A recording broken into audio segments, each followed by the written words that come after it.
नमस्कार जनरल साहब, बहुत बहुत स्वागत है आपका। नमस्कार अंजू जी। सर, ये क्या कर डाला है भूरे काका डोनाल्ड ट्रंप ने? किसी देश के चुने हुए राष्ट्रपति को अगवा करके अपने साथ ले गए। देखिए, भूरे काका या फिर यूनाइटेड स्टेट्स की बात अगर हम करें तो ये पहली बार नहीं हुआ है। इसके पहले पनामा में उन्होंने इसी तरह की कार्रवाई की थी और उसके पहले कई देशों में, जो लैटिन अमेरिका खास तौर से। आपको बता दूं, सीआईए ने लैटिन अमेरिका में तकरीबन 40 से 50 सत्ता परिवर्तन किए हैं। तरीके अलग अलग होते थे। कई बार डायरेक्ट इंटरवेंशन किया है, कई बार इलेक्शंस के थ्रू किया है। तो ये कोई मतलब आश्चर्यजनक बात नहीं है। It is not a surprising matter. ये आना था या होना था। इसके कई सारे कारण हैं क्यों उन्होंने किया ऐसा।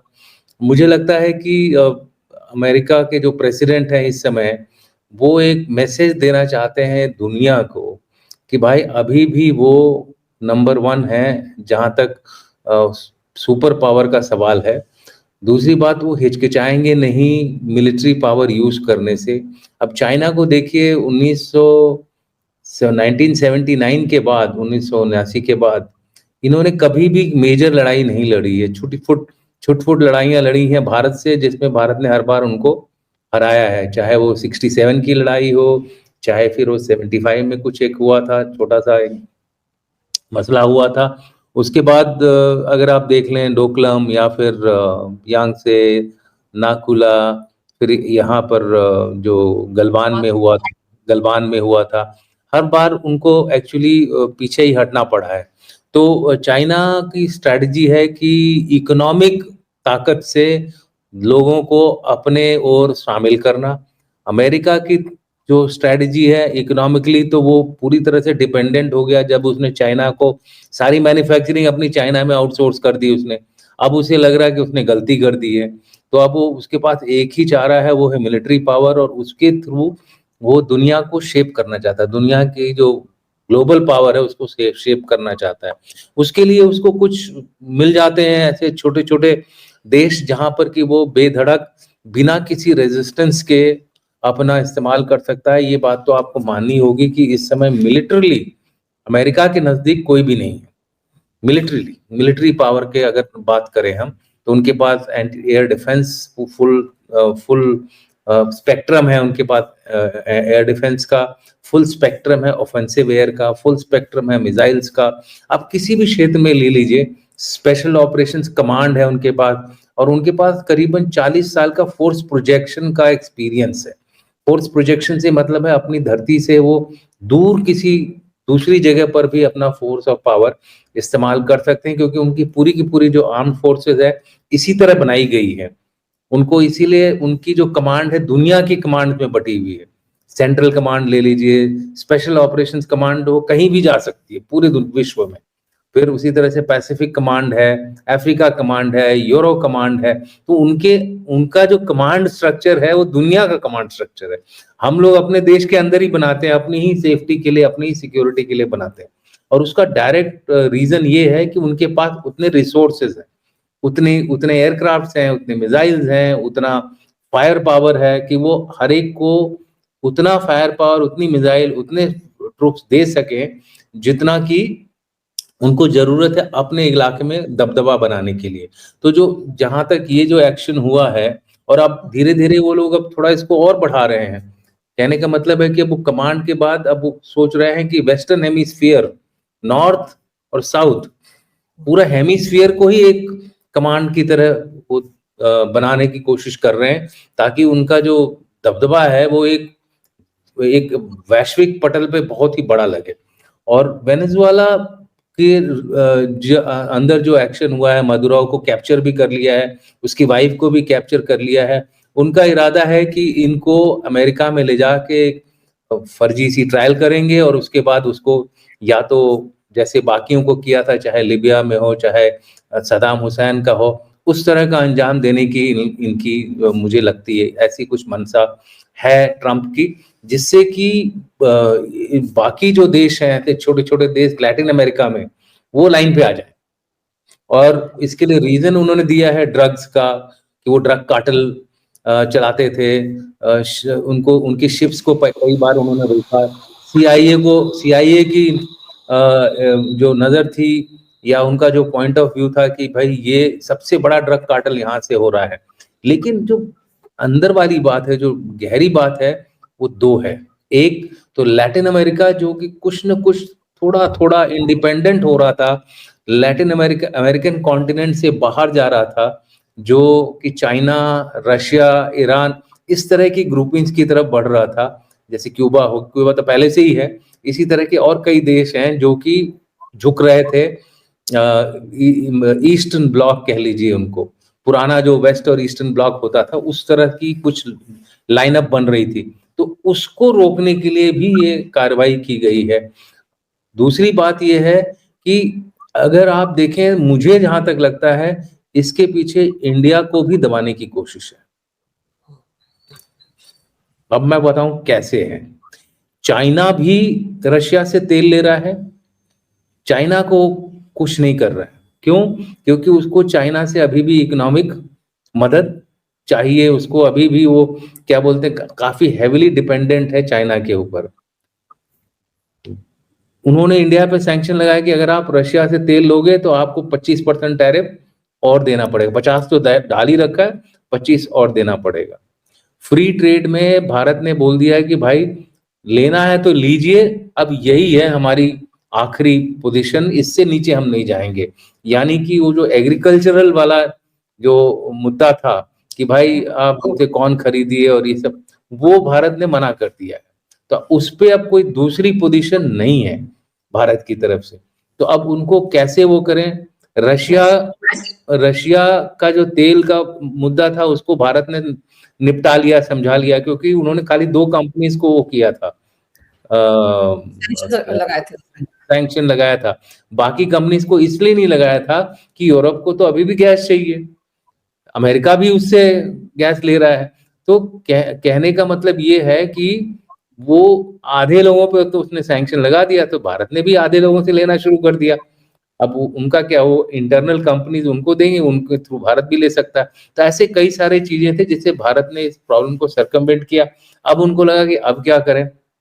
आपको बता दूं, पिछले साल ही भारत ने वेनेजुएला से करीबन $2 बिलियन का तेल लिया है, और ये तेल जाता है सीधे हमारी रिफाइनरीज में, वहां से रिफाइनरी से हो करके यूरोप और बाकी बाकी जो देश हैं दुनिया के, वो लोग भारत से खरीदते हैं।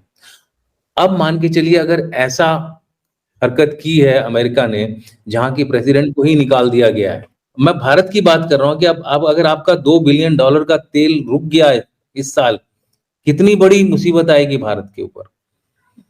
तो आप देख रहे हैं, अब वो भारत को दूसरे तरीके से दबाने, हमारा भारत और वेनेजुएला के साथ काफी पहले से करार है कि इतना आप तेल देंगे, तभी तो हम सऊदी अरेबिया से तेल वगैरह कम हो गया हमारा। सऊदी अरेबिया भी थोड़ा सा हमसे नाराज रहता है कि भाई जो तेल वो हमसे लेते हैं अभी भी, बट उतनी मात्रा में नहीं लेते जितना हम पहले लेते थे। अब आप बात कर रही हैं कि जो फलाना जो प्रेसिडेंट है मदुरो, वो वहां का लीगल प्रेसिडेंट नहीं है। देखिए, ये कहने की बातें हैं, ये सब बातें जो होती है ना, एज ऑफ नाउ जो भी गवर्नमेंट में है वो एक लीगल गवर्नमेंट है। आपको किसी भी देश को यूएन चार्टर के अंदर जो है, या तो फिर आप यूएन चार्टर से बाहर निकल जाइए। अगर जो यूएन चार्टर में है, तो अगर आप यूएन चार्टर में हैं तो आप किसी भी देश की सोवरेनिटी के ऊपर हमला नहीं कर सकते हैं। इन्होंने इन्होंने एक एक ऐसे बोलते हैं ना कि जिसकी लाठी उसकी भैंस, उस तरह का इन्होंने एक खेल खेला है, जिसमें बोला है भाई हमारे पास ताकत है, जिसको रोकना है आके रोक ले, जिसमें दम है आके हमको रोक ले। तो ये एक नई जियोपॉलिटिक्स का मैं समझता हूं कि एक आगाज हो रहा है, एक शुरुआत हो रही है, जो कि हम सभी जो ऐसे देश हैं, जो मिडिल पावर हैं, मेजर पावर हैं, जो कि अभी अमेरिका के से काफी दूर हैं ताकत में, उनके लिए भी एक खतरे की घंटी है कि ये तो भाई अपनी मनमानी करेगा हर जगह। कभी ईरान को ठोक देगा, कभी क्या वेनेजुएला को ठोक दिया, कभी लीबिया को ठोक दिया, कभी उसने इराक को ठोक दिया, कभी अफगानिस्तान को ठोक दिया। लेकिन मैं बताऊं, इस बार शायद वो थोड़ा और समझदारी करने वाला, वो अफगानिस्तान टाइप का काम नहीं करेगा। उसने उठा लिया इन दोनों को, ऑटोमेटिकली रेजिम चेंज होगा अब। कोई ना कोई वहां पे आकर के बैठेगा। सर वहां पर जो अभी हाल ही में मारिया हैं, जिनको कि अभी हाल ही में नोबेल पीस प्राइज मिला है, जो कि खुद हाँ कह चुकी है ये प्राइज उनको डोनाल्ड ट्रंप ने दिलाया है, तो बिल्कुल उन्हीं के बारे में तो रिजीम चेंज होगा तो उन्हीं को तो सत्ता सौंपी जाएगी। अगले हो सकता है 4-6 घंटे 10 घंटे में ये ऐलान भी हो जाए। बिल्कुल, वो दूसरे यूनुस वहां तैयार हो रहे हैं वेनेजुएला में, लेकिन इस यूनुस और उस यूनुस में थोड़ा फर्क ये है कि ये यूनुस जो है भारत का भी खौफ देखेंगे, और जहां तक वेनेजुएला के जो मारियो है, उनको उतनी दिक्कत नहीं होगी क्योंकि उनको सीआईए का सपोर्ट फुल मिलेगा, खुलेआम मिलेगा सीआईए का सपोर्ट। वहां की पब्लिक का बहुत बुरा हाल है, पब्लिक जो है काफी स्टोर्स खाली हैं, लोग अभी एक तरह से लाइन लगा के स्टोर्स में गए हैं, जो भी सामान था खरीद के बैठ गए हैं लोग अपने घरों में ताकि खाने पीने के लिए कुछ हो। तो वहां की पब्लिक काफी त्रस्त है। लेकिन इंटरनेशनल जो रिएक्शन हुआ है इस अमेरिका की इस हरकत के ऊपर, वो यूनानिमसली जो है अपोज किया है इसको, उसको अपोज किया गया है कि भाई आप किसी कैसा भी रूलर हो कहीं भी हो, आप सोवरेनिटी किसी देश की नहीं हो कर सकते। उसके दूसरे तरीके हैं, यूएन के थ्रू आप आइए, यूएन के थ्रू आप काम करिए, लेकिन ये यूएस ने पूरा गेम बदल रखा है जब से डेजर्ट स्टॉर्म 1 हुआ है। वो यूएस चार्टर के अंदर शुरुआत ही नहीं करता, पहले शुरुआत कर देगा, बाद में किसी तरह से यूएन में जाकर के बोलेगा हाँ भाई ये यूएन चार्टर के अंदर हम ये एक्शन ले रहे हैं, चाहे वो इराक में हो, चाहे सीरिया में हो, चाहे लिबिया में हो, चाहे वो क्या बोलते हैं अफ्रीका में हो। अफ्रीका में कई बार इसने कोशिश की। अब सर अब मुझे लगता है जितने छोटे छोटे देश हैं, मैं बात कर रहा हूँ वेनेजुएला, कोलंबिया, इस तरह के जो देश हैं, अफ्रीका के छोटे छोटे जो देश हैं, इन सब के ऊपर एक बोलते हैं ना कि अपना उसने वो एक डर छोड़ दिया है कि भाई जो मैं बोलूं आप वही करेंगे। तो अगर वो बोलता है कि भाई अमेरिका के इंडिया के साथ कुछ करार मत करो, तो वो सब नहीं करेंगे। ये एक सर बहुत ही गहरी चाल चली है ट्रंप ने। ट्रंप कोशिश कर रहा है कि किसी न किसी तरह से मैं इंडिया को झुका दूं, क्योंकि सबको झुका दिया है, जापान को झुका दिया, ऑस्ट्रेलिया, कोई ऐसा देश नहीं बचा है। चाइना तक को भी उसने थोड़ा बहुत इधर उधर बातचीत करके एक तरह से न्यूट्रल बना दिया है। एक देश जो उसके खिलाफ खड़ा है आज तक, वो है रशिया और इंडिया। सर अब जैसे कि ये जो कुछ हरकत की है अमेरिका ने, उसके बाद रूस का रिएक्शन आया, चाइना का रिएक्शन आया, और खबर तो ये है कि चाइना के राजदूत से मदुरो ने 10 घंटे पहले मुलाकात की थी, और उसके बाद सीआईए को एग्जैक्ट लोकेशन मदुरो की पता थी। आप देखिए ना, कोई रिएक्शन तो हुआ ही नहीं। वहां का आर्मी चीफ भले ही कह रहे हैं कि हम सरेंडर नहीं करेंगे, लेकिन रिएक्ट तो किसी ने किया ही नहीं। बड़े आसानी से उसको वहां से अमेरिकी फोर्स के लोग उठाकर ले गए, किसी ने रिएक्ट तो किया ही नहीं। एक जहाज नहीं मार गिराया उन्होंने, वेनेजुएला वालों ने। तो क्या वहां की जनता उनके साथ मिली हुई थी, या सीआईए के एजेंट इस कदर अंदर घुसे हुए वेनेजुएला में कि पूरी की पूरी जनता उनके काबू में? देखिए, लैटिन अमेरिका का जहां तक सवाल है, लैटिन अमेरिका में बहुत सारे फैक्टर्स हैं, कई देश हैं, जो कोई भी ले लीजिए आप, मेक्सिको को ले लीजिए, मेक्सिको फिर भी थोड़ा बहुत ठीक है, बट बाकी जितने भी देश हैं अराउंड लैटिन अमेरिका में, एक तो उनके पास सैन्य शक्ति उतनी नहीं है, पहली बात। सर अगर वो कुछ मैक्सिको सर अगर मैक्सिको वही देश है ना जिसने अमेरिका के कहने पर भारत पर 50% टैरिफ लगाया है, तो उसने पहले उसने पहले ही पढ़ लिया ना कि भाई भारत के नहीं, उसने भाई देखो कवर किया उसने, चाइना के खिलाफ भी लगाया हुआ है, लेकिन कहने का मतलब है असली टारगेट भारत है। हुक्म देते हैं कि भाई जो भी हमारे साथ वो नहीं करेगा उसको हम ट्रेड लगाएं, उसको हम टैरिफ लगाएंगे, ठीक है फाइन। लेकिन बाकी जो देश हैं ये चींटियां हैं, और चींटियों को एक हाथी से मारना, लेकिन कभी कभी कोई चींटी अगर नाक में घुस गई ना हाथी के, तो नाक में दम कर देगी इस चींटी का, इस हाथी का। और यूएस जो हाथी है, मुझे जहां तक लगता है इन्हीं में से कोई एक आएगा, अफगानिस्तान बनेगा इनको। अभी इस समय मुझे कोई दिख नहीं रहा है कोई ऐसा कि जो इस तरह का कार्य कर सके वहां पर यूएस के खिलाफ, क्योंकि रशिया कमजोर है इस समय। रशिया खुद अपनी एक लड़ाई लड़ रहा है। पहले यूएसएसआर होता था तो वो इनको बैक करता था, पूरा लैटिन अमेरिका, आधा लैटिन अमेरिका तकरीबन यूएसएसआर के इन्फ्लुएंस में रहता था। अभी रशिया का जो इन्फ्लुएंस है वो खुद की लड़ाई की वजह से कम हो गया है, इसलिए इस इलाके में तो उसका ध्यान बहुत ही मिनिमल है, मैं कहूंगा बहुत ही बहुत ही मिनिस्क्यूल अटेंशन है उसका, ना उसके पास इस समय कुछ देने के लिए है किसी को, भारत को नहीं वो दे पाया कुछ, इसी कारण से नहीं दे पाया क्योंकि भाई वो खुद ही लड़ रहा है इतना, तो अब दूसरों को कहाँ से देगा। एस 500 बना लिया, लेकिन खाली एक बैटरी बनाई है उसने अपने लिए। अब भारत को देने में तो टाइम लगेगा ना उसको। पहले भाई कोई भी हो, पहले अपनी रक्षा करेगा, बाद में दूसरों को मदद करेगा। तो अपोजिट साइड में वीकनेस है पावर की, ये ट्रंप को पता है और उसका पूरा फायदा उठा रहा है। लेकिन सर, रूस ने जिस तरह से रिएक्ट किया या चाइना ने रिएक्ट किया, मैंने आपसे पूछा भी था कि चाइना के साथ वेनेजुएला की बढ़ती दोस्ती उसके गले की फांस बनी। नहीं चाहता था अमेरिका की, लैटिन अमेरिका के इस देश में चाइना की दखल अंदाजी ज्यादा बढ़े। और फिर रूस और चाइना ने एक सुर में कहा कि हम अपने दोस्त को अकेला नहीं छोड़ेंगे। सर, दोस्त को तो उठा कर ले गया अमेरिका। अब क्या होगा? ये जो वर्बली वो लोग सपोर्ट की बात कर रहे हैं, इससे क्या बात बनेगी? जो दादागिरी दिखानी थी अमेरिका ने, वो तो दिखा दी। देखिए, यही यही मैं कह रहा हूँ कि हमेशा, और हमारे जो कुछ देश हैं, भारत भी उसमें शामिल है, और मैं खुलेआम बोलता हूँ, जब तक आपकी लाठी मजबूत नहीं होती है, आपको जो स्ट्रैटेजी अपनानी है वो बहुत सोच समझ के अपनानी है। मैं और चैनल्स पे भी जाता हूँ तो कई लोग बोलते हैं अरे इंडियन आर्मी लड़ाई करने के लिए राजी तैयार नहीं है, ये बकवास करते हैं। इंडियन आर्मी अपनी जान दे देगी, लेकिन क्या आप लोग बच पाएंगे?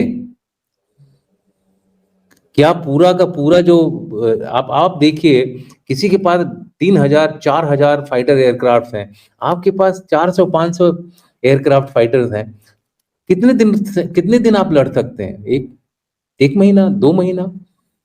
इनको 20-20 साल लड़ने के लिए इनके पास क्षमता है। क्या हमारे पास वो क्षमता है अभी? नहीं है। तो चाणक्य का सबसे बड़ा एक सीख है जो हमारे देश के लोग समझना ही नहीं चाहते हैं। चाणक्य ने बोला है, जब तक आप कमजोर हैं, तब तक भलाई इसमें है कि आप अपने समय का इंतजार करिए, तब तक संधियां करिए, संधि करिए और अपना जो खतरा है उसको टालिए। ये नहीं है कि खतरे से भागिए, खतरे को थोड़ा दूर करिए, अपनी ग्रोथ बढ़ाइए, अपनी ताकत बढ़ाइए, अपनी लाठी को मजबूत करिए। उसके बाद जैसे ही आप मजबूत हो जाते हो, तब आप ठोको। ये अल्टीमेट जो काम होता है, ये चालाकी का काम है। सुंजू ने भी वही बोला है, चाइना भी वही कर रहा है। जिस दिन उसकी जो जो क्षमता है उस लेवल पे आ जाएगी, जिस लेवल पर वो आंख दिखा करके अमेरिका के रहते हुए भी कोई एक्शन लेगा, वो ले लेगा। मैं बात कर रहा हूँ ताइवान की। अभी क्या कर रहा है वो? टेस्ट कर रहा है कि अरे मैंने इतना कर दिया तो अमेरिका ने क्या किया? कुछ नहीं किया। अभी उसने चारों तरफ से घेरा था ताइवान को, अमेरिका ने क्या किया? कुछ नहीं किया। अमेरिका को भी पता है कि उसके पास अभी 1,000 से ज्यादा न्यूक्लियर वेपन्स हो गए हैं। ठीक है, चाइना हारेगा, लेकिन चाइना हारते हारते भी अमेरिका के ऊपर 3-4, मतलब 100-150 न्यूक्लियर हथियार तो छोड़ देगा।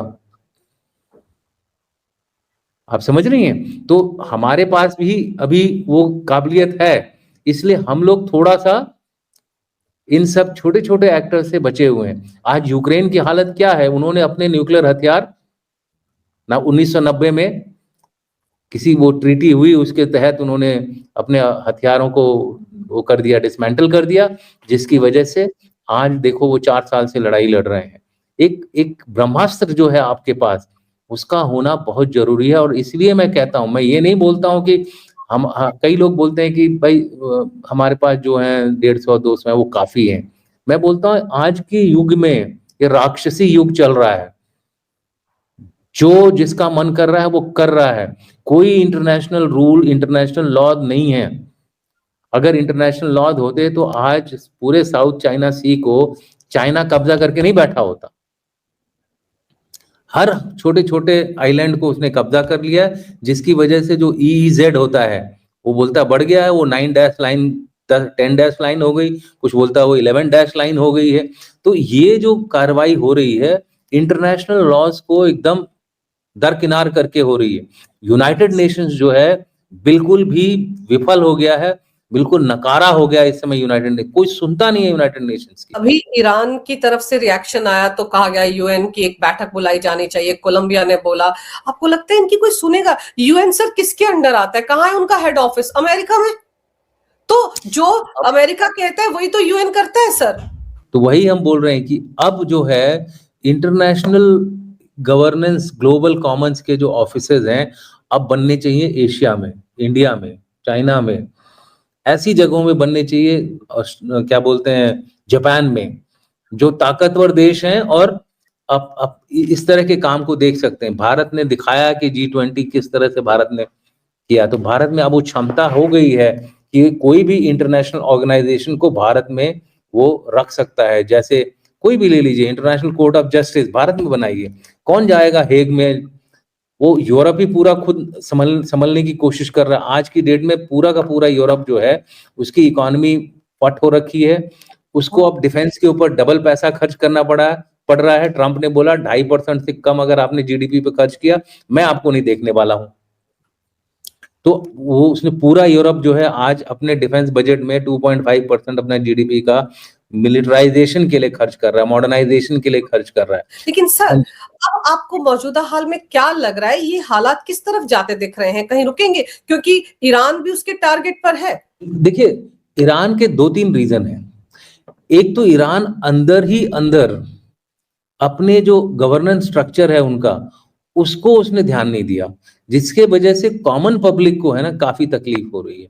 और इसकी वजह से आपने देखा पिछले कई दिनों से ईरान भी जल रहा था। ऐसी सिचुएशन का अमेरिका पिछले कई सालों से फायदा उठा रहा है। आपको थोड़ा लुत्ती लगनी चाहिए, बोलते हैं ना, थोड़ी सी लुत्ती किसी देश में लगी, ये फट से पहुंच जाते हैं। सीआईए हर देश में है, ये फट से वहां पहुंच जाएंगे, कोई एक ऐसा एक्शन करेंगे जिससे कि वहां की पब्लिक और भड़के और रिजीम चेंज हो जाए। सबसे पहला देश जिसने आतंकवाद की या नींव रखी थी वो ईरान था। 1979 में जो ईरानियन रेवोल्यूशन हुआ, उससे लोगों को लगा, जो इस्लामिक वर्ल्ड में लोग हैं उनको लगा कि भाई हम इस तरह का एक्शन लेकर के गवर्नमेंट बदल सकते हैं। और उसी की वजह से आपने देखा आज अफगानिस्तान में तालिबान रूल कर रहा है। सीरिया में जो है वो एच ए एस जो ग्रुप है जो तुर्की से आया था, वो रूल कर रहा है, वो आतंकवादी था। इसी तरह से अब कोशिश की जा रही कि और कई जगहों पे जहां पर नहीं कोई रास्ता मिल रहा है, चलो भाई इस आतंकी ग्रुप को ही रूल और पावर दे दो। तो ये सब जो नींव डाली थी ईरान ने डाली थी, और इसके विघटन की भी नींव ईरान डालेगा। और उसका जो शुरुआत करेगा वो अमेरिका करेगा, क्योंकि अमेरिका का ईरान से जब से शाह गया है, शाह ऑफ ईरान, तब से ईरान के पीछे पड़ा हुआ है वो। उनका तो वो ऑपरेशन फेल हो गया जब जिमी कार्टर, क्या बोलते हैं, प्रेसिडेंट थे, जब उनका हेलीकॉप्टर क्रैश हो गया डेल्टा फोर्स का, उसकी वजह से वो थोड़ा चुप हो गए। नहीं तो अमेरिका जो है सबसे पहले ईरान के ऊपर एक्चुअली कंट्रोल करना चाहता था, क्योंकि ईरान पे अगर उसने कंट्रोल कर लिया तो फिर वो चीन, रशिया, सेंट्रल एशिया, ये सारे देशों को अपने काबू में कर सकता है। तो ईरान टारगेट प्रायोरिटी नंबर 1 है, और इसमें उसका फायदा जो हेल्प कर रहा है, मदद कर रहा है, वो पाकिस्तान कर रहा है। और इसी वजह से ऑपरेशन सिंदूर के बाद से अमेरिका ने अपनी ट्यून बदल दी है। अब वो भारत के बदले पाकिस्तान को इसी वजह से सपोर्ट कर रहा है कि उसको अगर कोई फुटहोल्ड मिलेगा तो वो पाकिस्तान में ही मिलेगा। अफगानिस्तान ने तो मना कर दिया, तो वो तो आतंकी है, और अफगानिस्तान में अमेरिका नहीं जाएगा, गया तो फिर मार खाएगा उसी तरह से। वो भाग जाएंगे पहाड़ों में, और उसके बाद ये लोग फिर वही कोशिश करेंगे नई गवर्नमेंट लाने की, और फिर वो रोज इनको ठोकेगा। तो कहने का मतलब है कि वो वहीं ठोक रहा है जहां पर वो सोच रहा है कि मैं अपनी अपनी दाल गला लूंगा। दक्षिण अफ्रीका भी खुलकर सामने आ गया वेनेजुएला के साथ। साफ साफ कहा जा रहा है उनकी तरफ से कि ये तो अपहरण किया है उन्होंने वेनेजुएला के राष्ट्रपति का और उनकी पत्नी का। ये सब बातें इतने देश बोल रहे हैं सर, लेकिन असर तो कुछ होने वाला नहीं है। अब आप देखिए, पुतिन के घर को टारगेट किया गया। अगर मान लीजिए पुतिन की उस समय डेथ हो गई होती, मान लीजिए, तो देश का नक्शा बदल गया होता, पूरे विश्व का नक्शा बदल गया होता उस समय। या तो रशिया पूरा कोलैप्स हो गया होता, या फिर रशिया वो ऐसा एक्शन लेता जो कि फिर वो विश्व युद्ध तो से दूर की बात है, विनाश का युद्ध होता कि सारी दुनिया विनाश के दौर पे चली जाती। हुँ, ऐसी हरकत पुतिन, जहाँ तक मुझे मीडिया में रिपोर्ट्स वगैरह आ रही हैं, पुतिन भी इस हमले में सीआईए को ही जिम्मेवार मान रहा है। हुँ, सीआईए के इंटेलिजेंस के बिना, सीआईए के सपोर्ट के बिना यूक्रेन के पास इतना दम नहीं था कि वो उस तरह की कार्रवाई करे। और देखिए, पुतिन इसका बदला लेंगे। आप बोल रहे हैं ना कि किस तरह से अपने दोस्त को सपोर्ट करेंगे, हाँ, इस तरह से सपोर्ट होगा।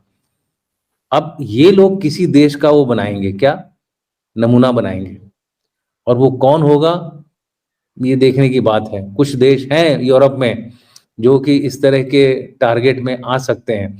तो कहने का मतलब ये मधुमक्खी का छत्ता उसमें उँगली डाल दी है ट्रम्प ने, आपके जो आप बोलती हैं ना भूरे भूरे बुरे अंकल का हैं, भूरे काका, तो भूरे काका ने उँगली डाल दी है छत्ते में। इस समय देश-विदेश दुनिया जो है 2 गुटों में धीरे-धीरे बढ़ती नज़र आ रही है। और इस समय बहुत ही समझदारी से भारत को काम लेना पड़ेगा, क्योंकि भारत के पास इतनी ताकत नहीं है कि एक साथ इतने दुश्मनों का सामना कर सके। बांग्लादेश आपके दाहिने है, पाकिस्तान आपके बाएँ हैं, चाइना आपके ऊपर है। क्योंकि देखिए, चाइना भले ही अमेरिका के खिलाफ हो, लेकिन कभी भी अमेरिका के खिलाफ वो हार्ड एक्शन नहीं लेगा, क्योंकि वो भी sun Tzu का भक्त है कि अभी समय नहीं आया उसको अमेरिका के साथ कुछ भी करने का। हाँ, लेकिन भारत में कुछ हुआ तो चाइना तुरंत उसमें आग में घी डालने का काम करेगा, क्योंकि उसका कंपटीशन यहाँ पर भारत से है, और उसे लगता है कि भारत उससे जल्दी कैचअप करेगा, क्योंकि इस समय हेडविंड्स चल रही हैं।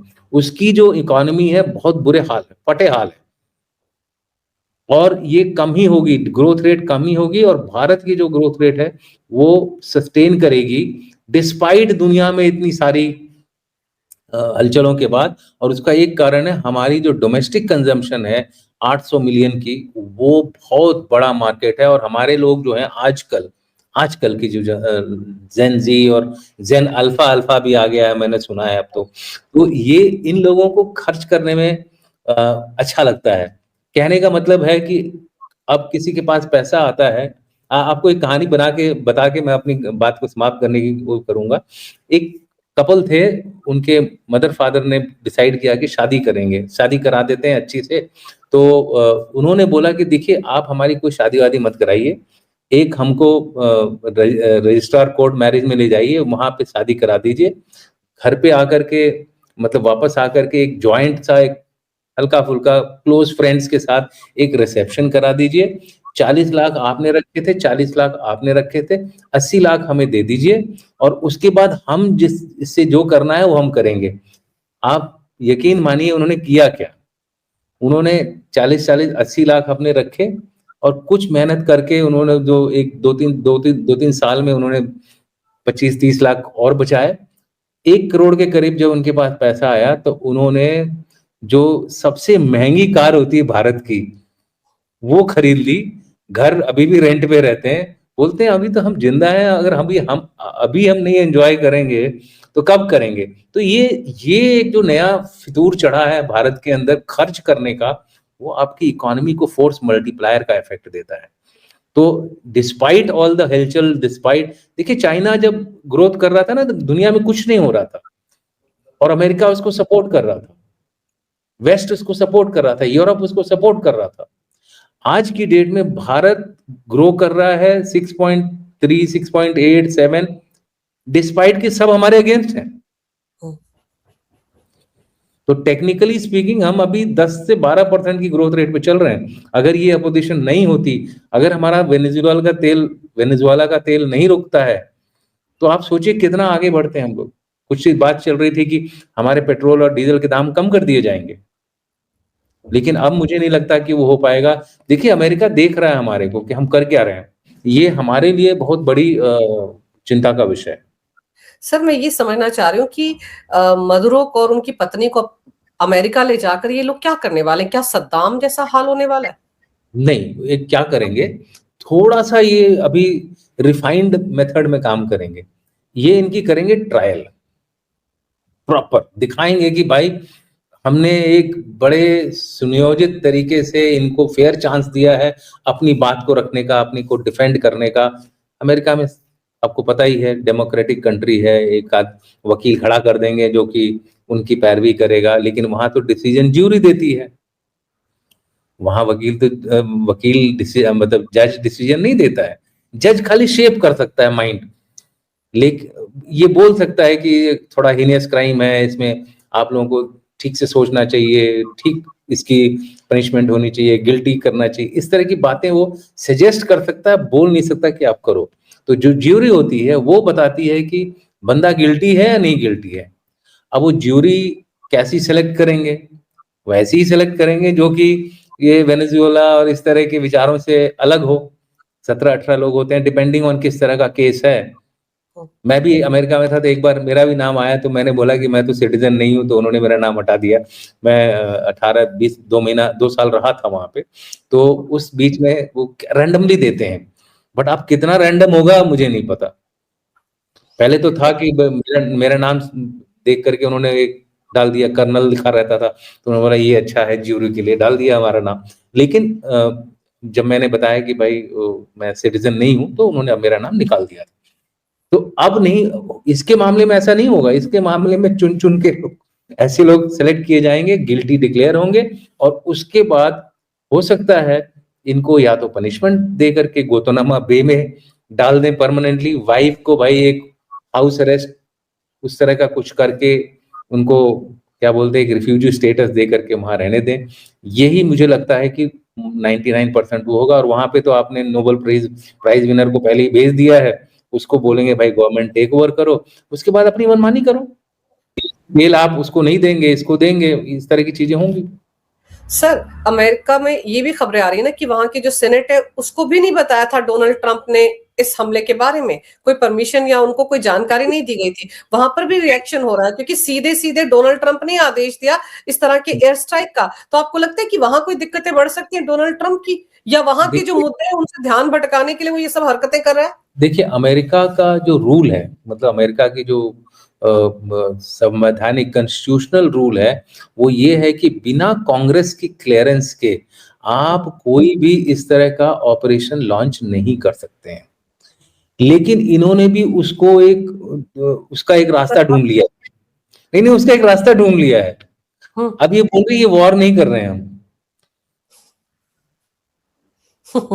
ये बोल रहे हैं हम यस स्पेशल, ये हम स्पेशल ऑपरेशंस कर रहे हैं अपनी भारत नेशनल सिक्योरिटी के लिए। सर, ऑपरेशन सिंदूर से इन्होंने क्या कोई सबक ले लिया है? नहीं, अब ऑपरेशन सिंदूर से सबक लिया है, या उनके लोग भी रिसर्च करते रहते हैं। सिंस आपने ये चीज छेड़ी है, तो मैं एक किस्सा आपको, अगेन मैंने कहा ना मैं 2 साल था अमेरिका में, तो एक हमारे प्रोफेसर होते थे, तो अमेरिकन थे वो, तो वो इंफॉर्मेशन वॉर और इस तरह की चीजें पढ़ाया करते थे हम लोग को। अच्छे हैं बहुत, विश्व के जाने माने प्रोफेसर, नंबर 1 मैं कहूंगा उनको। अब तो एज हो गई है उनकी काफी। तो वो जो थे कभी प्रेसिडेंट के सलाहकार थे।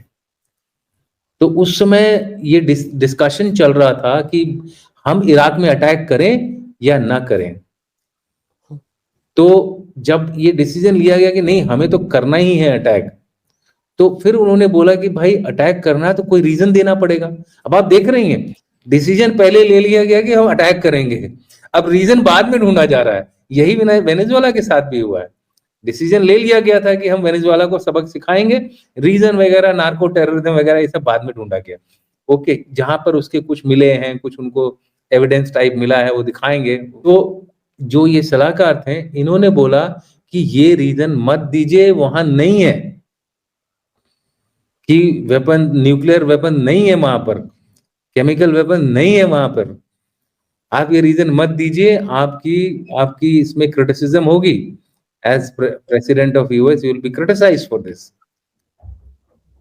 अगर आपको लड़ना है, हम आपको एक ऐसा वैलिड रीजन देंगे जिसकी वजह से आप वहां पर ऑपरेशन भी कर सकते हैं और कांग्रेस से भी क्लियरेंस मिल जाएगी। और तीसरा जो है, आप जो है क्या बोलते हैं, आप बदनाम भी नहीं होंगे, या आपके आपके आपके खिलाफ क्रिटिसिज्म भी नहीं होगा। उनको उस मीटिंग से बाहर निकाल दिया गया, बोलिए आप वापस जाइए जहाँ थे, अब आपकी ज़रूरत नहीं है सलाह की। वो वापस आ गए जहाँ पढ़ाते थे जिस यूनिवर्सिटी में, वहाँ पे दोबारा पढ़ाते रहे। आगे मतलब अब तो रिटायर हो गए होंगे, उनकी एज ज़्यादा हो गई होगी। कहने का मतलब है कि अमेरिका में एक्शन पहले डिसाइड हो जाता है, रीज़न बाद में ढूँढा जाता है। और यही कहानी हर जगह है।